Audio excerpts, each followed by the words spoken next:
firman-Mu saja Tuhan. Dan biarlah firman ini Tuhan menjadi firman yang hidup. Dan boleh Tuhan menjadi rema bagi kehidupan setiap jemaat-Mu di tempat ini. Terima kasih Bapak. Urapi Tuhan firman-Mu, urapi jemaat-Mu Tuhan, biarlah mereka boleh mendengar, menjadi pelaku firman yang baik Tuhan. Di dalam nama Yesus Kristus, Juru Selamat kami. Haleluya. Amin. Amin. Saudara kasih dalam Tuhan, judul khotbah saya pagi hari ini adalah berbahagialah mereka yang tidak melihat namun percaya. Ada beberapa dari saudara yang tahu nggak, kira-kira masih ingat nggak ayat atau kisah dari ini itu mengenai apa? Berbahagialah, Tuhan Yesus berkata, berbahagialah mereka yang tidak melihat namun percaya. Itu ketika apa?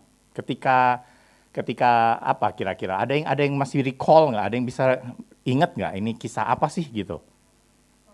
Thomas, benar sekali, kisahnya Thomas. Ya, so saudara kasih dalam Tuhan, waktu itu ini berkisah mengenai kebangkitan Yesus. Amin.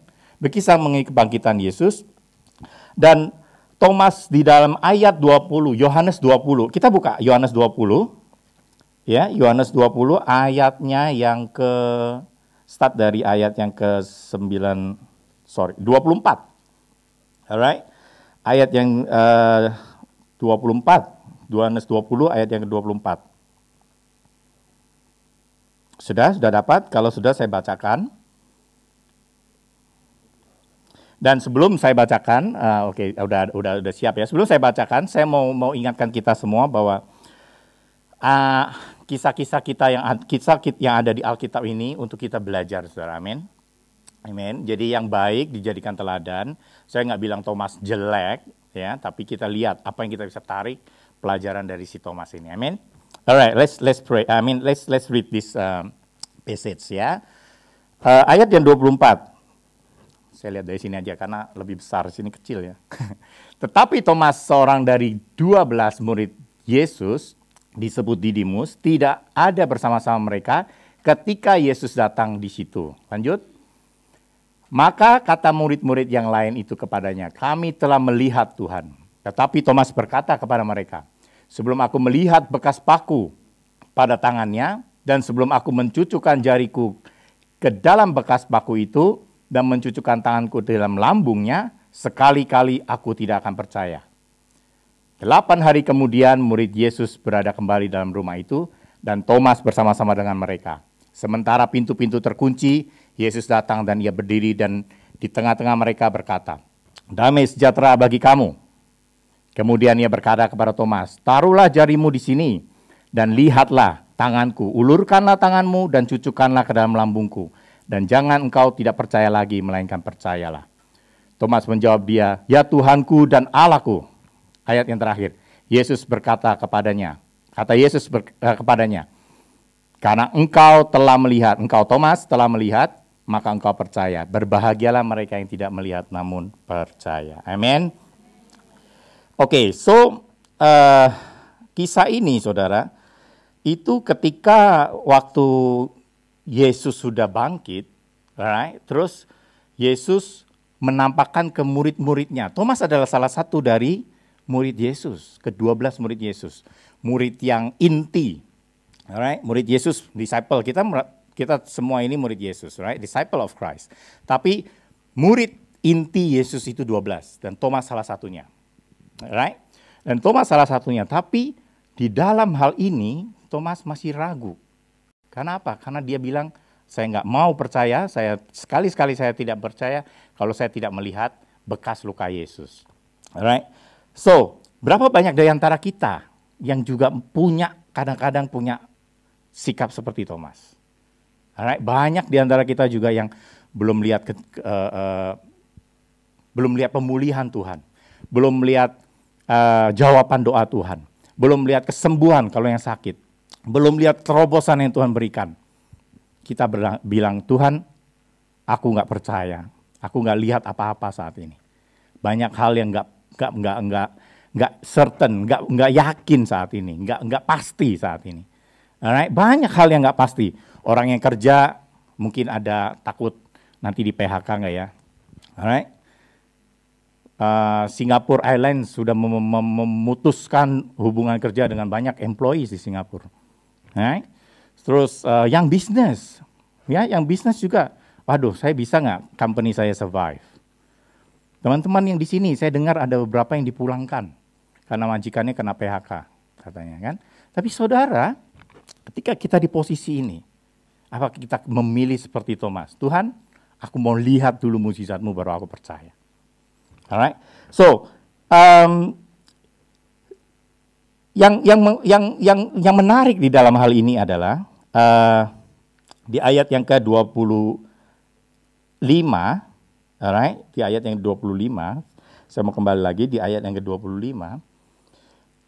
Thomas berkata, sebelum aku melihat, maka katanya, kami telah melihat Tuhan. Artinya kesaksian-kesaksian dari orang lain yang udah melihat kejadian-kejadian ajaib Tuhan lakukan.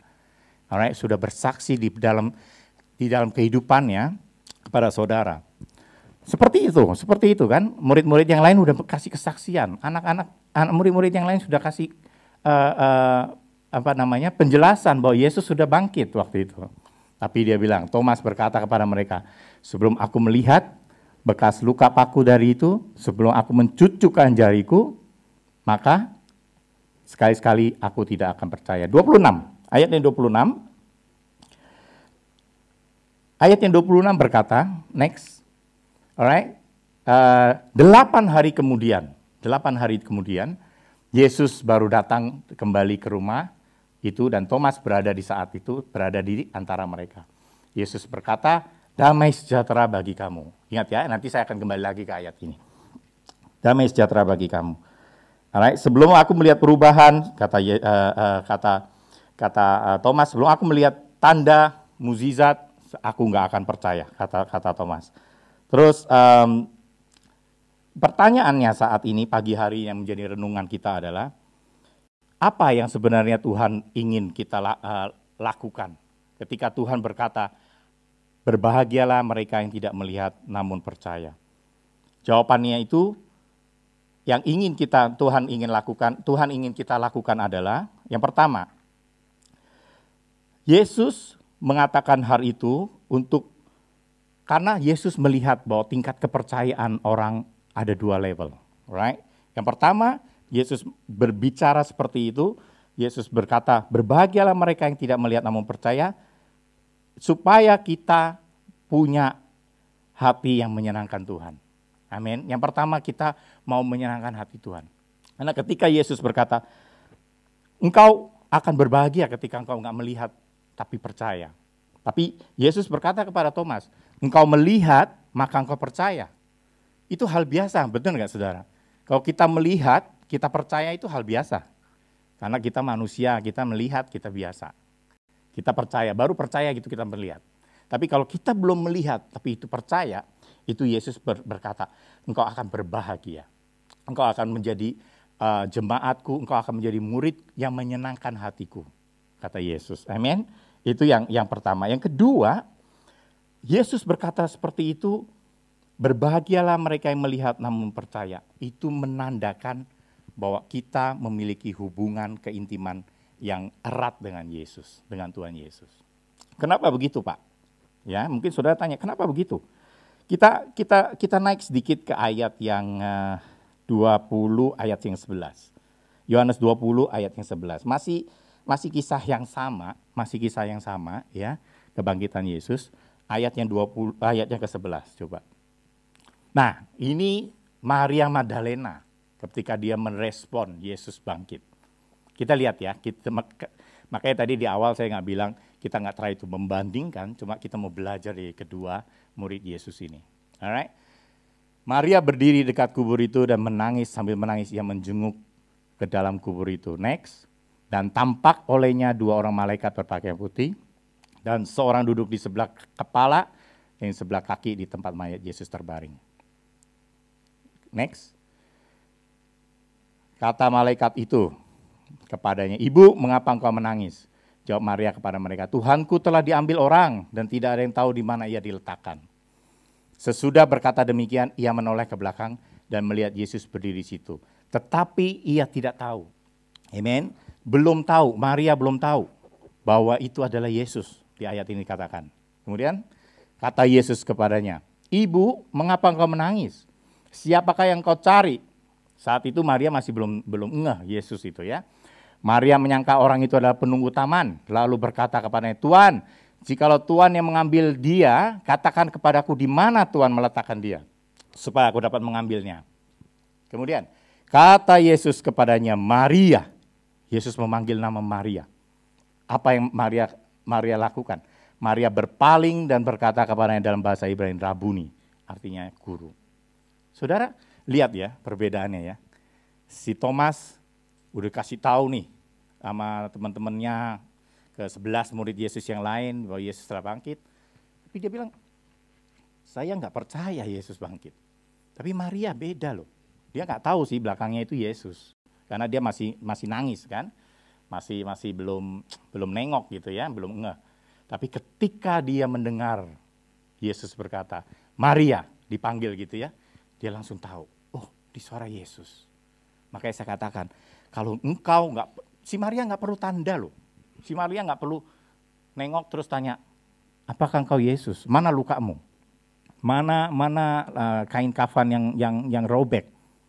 Enggak, dia langsung memanggil nama Rabuni, artinya guru. Amen. Jadi Maria meresponnya berbeda. Ini yang poin yang nomor 2. Dia menunjukkan bagaimana dia punya keintiman dengan Yesus. Dia tahu suara Yesus. Amen. Saya kalau sama anak suara saya sudah naik, suara saya udah panggil nama anak saya, dia tahu langsung itu suara saya. Karena ada hubungan. Amen. Jadi jangan sampai kita itu nggak tahu tanda, minta tanda terus. Right? Ketika saudara berdoa malam, ketika saudara masuk saat teduh, saudara tahu itu Yesus ada dan Yesus memberikan jawaban. Amen. Jadi poin yang nomor 2 saya mau coba kita belajar di sini adalah reaksi atau respon Maria dengan respon Thomas berbeda. Yang satu maunya tanda, yang satu maunya bukti, baru gua mau percaya, tapi dia enggak. Dia cukup dengar aja kata-kata suaranya Yesus manggil nama dia udah langsung, Yesus, Rabuni. Amen. Kita mau seperti Maria, amen. Ya, karena Yesus berkata bahwa di ayat Yohanes 10 ayat 27, ya Yohanes 10, saya sedikit berpindah dari pokok kita. Yohanes 10 ayat 27 berkata, "Domba-dombaku mendengarkan suaraku dan aku mengenal mereka dan mereka mengikuti aku." Amen. Kita semua ini harus mengenal suara Bapa. Dan Bapa juga tahu anak-anaknya. Jadi itulah mengapa kita nggak perlu tanda-tanda itu. Kita hanya perlu percaya ketika kita masuk dan Tuhan Yesus ada di situ. Tuhan Yesus menjawab doa kita atau enggak pun, masih saat menunggu, masih idle, kita harus percaya. Amen. Menunjukkan kita hubungan kita dengan Tuhan. Yang ketiga, karena percaya walau tidak melihat, itu juga merupakan pintu menuju keselamatan. Amen. Pintu menuju keselamatan. Kita buka di Roma 10 ayat 9. Roma 10 ayat 9. Alright, jadi kalian catat ya, pentingnya kenapa kita nggak perlu melihat dulu baru percaya. Yang pertama, menyenangkan hati Tuhan, karena Tuhan sendiri yang berbicara. Berbahagialah, alright, engkau nggak melihat tapi percaya. Yang kedua, menunjukkan hubungan kita, keintiman kita dengan Tuhan. Yang ketiga ini adalah ketika kita percaya tapi belum melihat, itu menunjukkan atau merupakan pintu menuju keselamatan. Roma 10 ayat 9. Sebab jika kamu mengaku dengan mulutmu bahwa Yesus adalah Tuhan dan percaya dalam hatimu bahwa Allah telah membangkitkan dia, kita bicara mengenai kebangkitan Yesus, amin, dari antara orang mati, maka kamu akan diselamatkan. Percaya dalam hatimu bahwa Allah telah membangkitkan dia. Perlu bukti nggak, saudara? Di ayat ini dikatakan percaya dan minta bukti. Enggak, benar nggak, saudara? Enggak perlu kan? Percaya saja dan engkau akan diselamatkan. Amin. Gak usah harus purposely, oh Tuhan aku mau lihat engkau udah bangkit belum. Aku mau lihat mujizatmu dulu Tuhan, baru aku mau percaya. Alright? Oke, itu poin yang ketiga. Oke, ini memberikan kita keselamatan. Yang keempat, karena walau belum percaya, belum melihat, namun percaya adalah merupakan ciri khas kehidupan orang percaya yang dewasa. Yang dewasa, saudara. Saudara dan saya harus belajar kita naik ke kelas yang lebih tinggi. Amin. Jangan terus jadi bayi rohani. Ya, kalau anak saya janji sama si Justin, itu anak saya yang paling kecil, saya mau beli nanti mainan di ulang tahunnya misalnya ya. Dia terusan tanya terus, tagih terus janjinya. Karena dia belum melihat ada hasil, belum melihat ada kado itu di tangan dia. Itu anak-anak. Tapi kalau kita orang percaya yang dewasa, kita nggak perlu seperti itu. Beberapa contoh banyak sekali di Alkitab. Alright? Abraham. Apakah Abraham hilang kepercayaannya ketika Yesus berkata, kau akan memiliki bangsa yang besar, kau akan memiliki keturunan yang besar, padahal dia udah tua, dia belum punya satu anak pun. Amen? Enggak kan? Abraham yes, aku percaya, aku memilih untuk percaya. Dan kepercayaannya Abraham diperhitungkan sebagai kebenaran. Amen? Saudara ingat itu? Di ayatnya, saya nggak usah buka satu-satu ya, karena waktu. Jadi, saudara nanti baca sendiri, ada di Roma 4 ayat 3, saya bacakan ya. Sebab apakah dikatakan nas kitab suci, lalu percayalah Abraham kepada Tuhan, dan Tuhan memperhitungkan hal itu sebagai kebenaran. Amen. Jadi Abraham seorang yang contoh, salah satu contoh memiliki sikap percaya yang dewasa. Alright.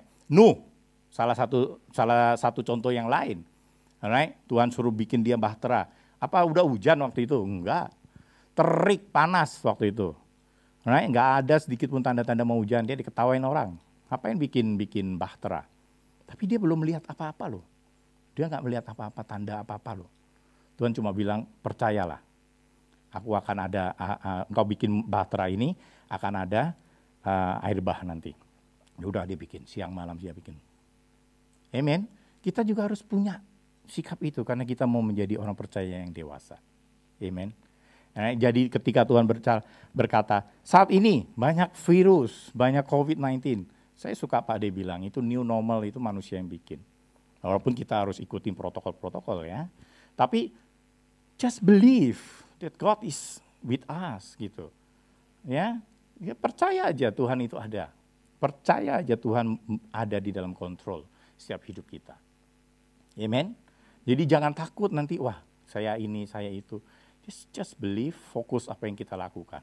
Ya, itu yang keempat. Jadi ingat ya, yang pertama tadi, percaya belum melihat, tapi percaya itu menyenangkan hati Tuhan, menunjukkan keintiman kita dengan Tuhan. Yang ketiga, menuju ke keselamatan. Yang keempat adalah mengajarkan kita atau membawa kita ke orang percaya yang lebih dewasa. Amen. Nah, kemudian dan Rasul Paulus juga berkata kan, Rasul Paulus berkata di 2 Korintus 5 ayat 7, sebab hidup kami ini adalah hidup oleh percaya, bukan karena melihat. Rasul Paulus berkata seperti itu. Jadi nggak perlu lalu melihat baru percaya. Amen. Oke, 4 poin tadi jangan lupa.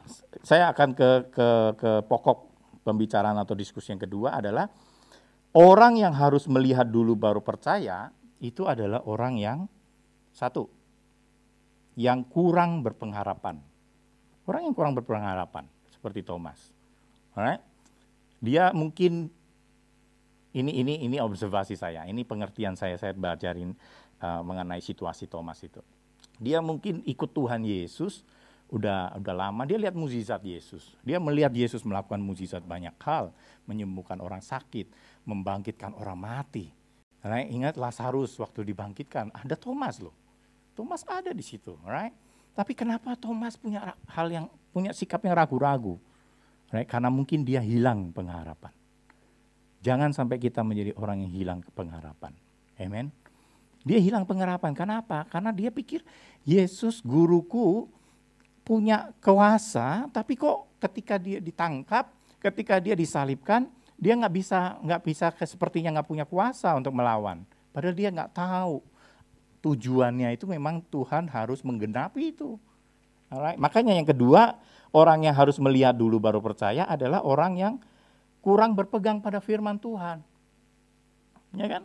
Kurang berpegang sama firman Tuhan. Padahal firman Tuhan tuh Yesus sudah bilang ke murid-muridnya secara spesifik, aku akan ditangkap, aku akan dianiaya, aku akan disalibkan, dan hari ketiga aku akan bangkit.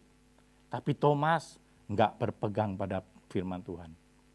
Dia tetap kepada own understanding. Dia tetap pada pengertiannya sendiri.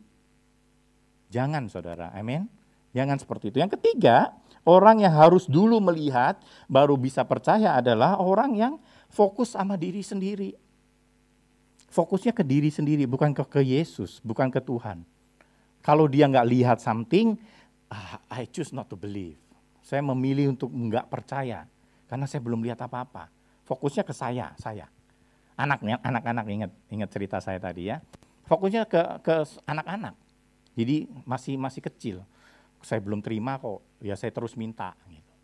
Tapi kalau saudara adalah ya, orang yang percaya dan orang yang beriman dan orang yang sudah dewasa dalam rohani, you have to trust, you have to believe, walaupun saudara belum melihat kejadian, belum melihat jawaban Yesus saat ini. Alright, amin, amin. Ya, saya sedikit kesaksian ya. Makanya saya bikin siapkan khotbah ini juga karena hal ini menegur saya. Amen. Ini menegur saya karena saya lagi bikin bisnis proposal buat tahun depan. Ini kan bulan September ya. Normally perusahaan mau tahun depan tuh kayak apa? Bisnis plan-nya seperti apa? Begitu. Saya lagi bikin itu. Angka saya semua di-reject sama US, sama headquarter saya. Kenapa? Karena saya angkanya kurang katanya. Ya, maunya mereka 10% dan ke atas grow-nya. Saya di-reject. Oh, saya sedih sekali. Saya tanya Tuhan, kenapa mereka nggak percaya saya? Kenapa saya kan katanya saya disuruh handle region ini gitu kan. Ini dipercayakan ke saya. Tapi kok mereka mereject gitu. Tapi saya merefleksi, saudara. Saya merefleksi.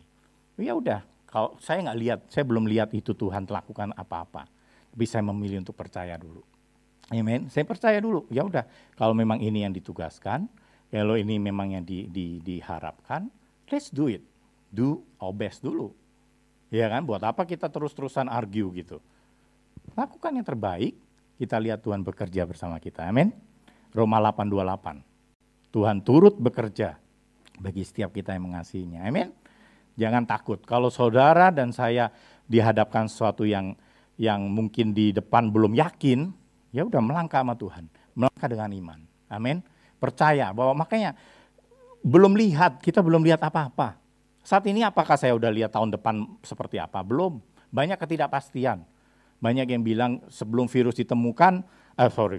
vaksin ditemukan, ekonomi nggak akan membaik. Itu dunia yang analisa orang ekonomi. Ya kan? Banyak yang bilang begitu. Tapi menurut saya enggak juga. Kita lihat kalau kita berjalan sama Tuhan, kita berpegang sama Tuhan, kita berpengharapan sama Tuhan, mungkin Tuhan akan melakukan hal yang berbeda. Amin. Untuk kita orang percaya. Amin. Alright, so saya mau encourage saudara pagi hari ini. Message saya singkat aja. Saya mau encourage saudara. Kita harus belajar bagaimana kita melihat sesuatu dari kacamata Tuhan. Ya, jangan dari kacamata manusia. Kacamata manusia kadang-kadang lama, belum tercapai kita udah kecewa dulu, kita udah down dulu, ya. Tapi kalau melihat dengan kacamata Tuhan, ada sesuatu yang indah yang Tuhan akan siapkan pada waktunya. Amin. Saya akan tutup dengan ayat yang ke 30, masih di Yohanes 20, ayat yang 30. Ayat 30 dan 31. Oke, Yohanes 20 ayat 30 dan 31. Ini kelanjutannya. Kelanjutan dari ketika Yesus telah berkata, berbahagialah engkau yang tidak melihat namun percaya. Yesus berkata, Alkitab berkata, memang masih banyak tanda lain yang dibuat Yesus di depan mata murid-muridnya yang tidak tercatat dalam kitab ini. Banyak sekali yang nggak dicatat. Next. Tetapi semua yang tercantum di sini telah dicatat supaya kamu dan saya percaya bahwa Yesuslah Mesias, Anak Allah, dan supaya kamu mempunyai oleh imanmu memperoleh hidup dalam namanya. Amen. Apa penutup dari ayat ini adalah berkata bahwa banyak tanda-tanda yang belum dicatat di sini. Right? Ketika di Matius ada yang berkata, tanda apa Tuhan? Murid-murid yang nanya, tanda apa lagi Tuhan yang aku bisa lihat selain tanda Yunus? You know? Tuhan bilang di ayat ini Tuhan bilang, gak usah lagi pertanyakan itu. Banyak sekali yang udah dilakukan. Banyak sekali yang tanda-tanda itu dilakukan. Memang gak dicatat semuanya, tapi yang dicatat di sini, yang dicatat di Alkitab ini cukup. Cukup untuk kita, di ayat yang 31 tadi kan. Cukup untuk kita, supaya kamu percaya bahwa Yesuslah Mesias, Anak Allah, dan supaya kamu oleh imanmu memperoleh hidup dalam namanya. Cukup aja dengan Alkitab ini, nggak usah cari-cari lagi. Cukup percaya, tanda-tanda sudah terjadi, Tuhan udah kasih lihat, nih anakku yang kurang percaya, dia datang ke Tuhan Yesus. Yesus datang lagi ke Thomas loh, 8 hari kemudian. Ingat, tadi kita baca kan, kalau Yesus memilih untuk nggak peduli sama Thomas ya bisa aja kan, ya udah kamu nggak percaya ya udah, yang lain percaya kok. Tapi Yesus mau memberikan tanda itu supaya kita belajar. Kita nggak perlu menunggu tanda, melihat bukti dulu baru kita percaya.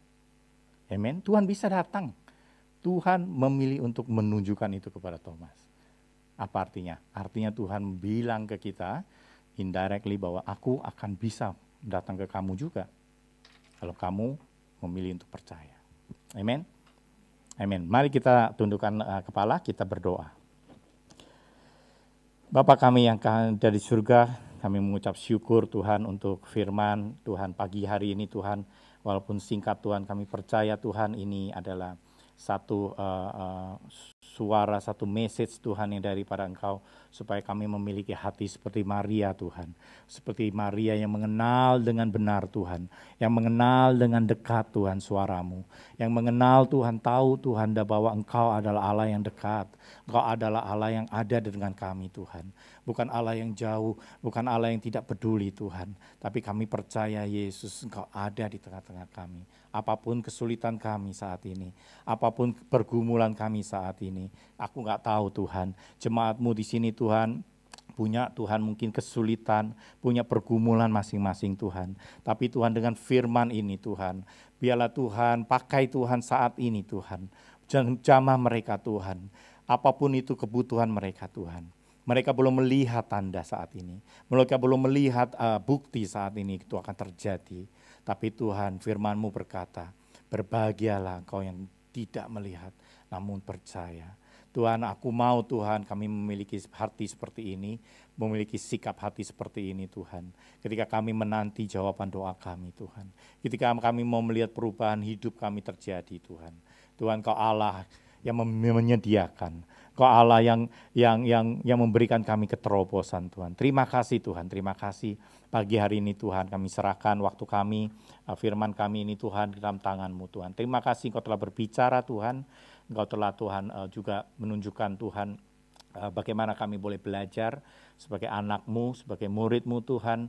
Dan terus Tuhan ajar kami bahwa kami hidup Tuhan, hidup oleh percaya dan bukan oleh melihat Tuhan. Thank you Jesus Lord, terima kasih ya Tuhan. Hanya di dalam nama Yesus Kristus, Juru Selamat kami yang hidup. Amin. Amin.